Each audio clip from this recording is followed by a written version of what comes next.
SanDisk Portable SSD worth the hype? Stick around and I'll tell you what it's really like after months of use.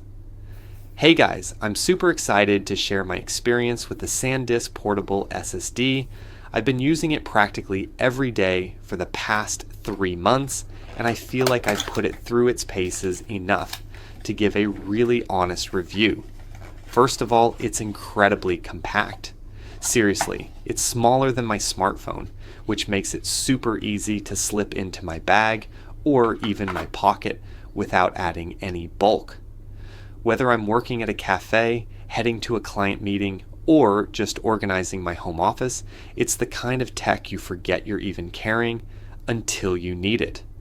The build quality is robust. It has a solid, rugged feel to it and a rubberized surface that not only makes it grippy, but also helps protect it from accidental drops. Speaking of which, I did drop it once from about 3 feet onto a hardwood floor, and it survived without a scratch. Not a test I planned on doing, but hey, it passed. Performance-wise, this thing is fast.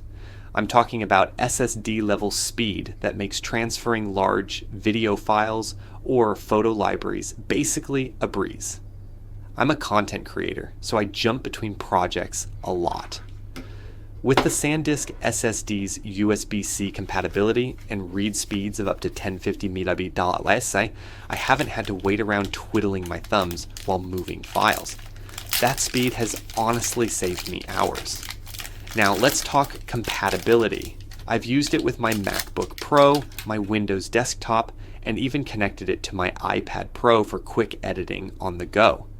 As long as you have the right cable or adapter, and it does come with a USB-C to USB-C and a USB-C to USB-A adapter, you're good to go.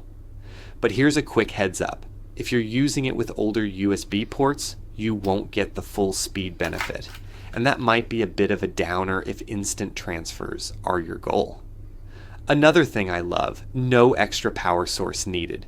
You just plug it in and you're good to go.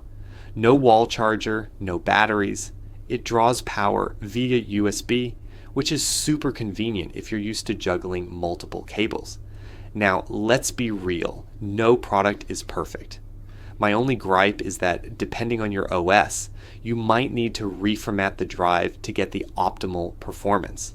For example, I had to reformat it from the default to exFAT to use it seamlessly between Mac and Windows. It's a small nuisance, but not a big deal once you set it up properly. Also, keep in mind there's no software included for automatic backups out of the box.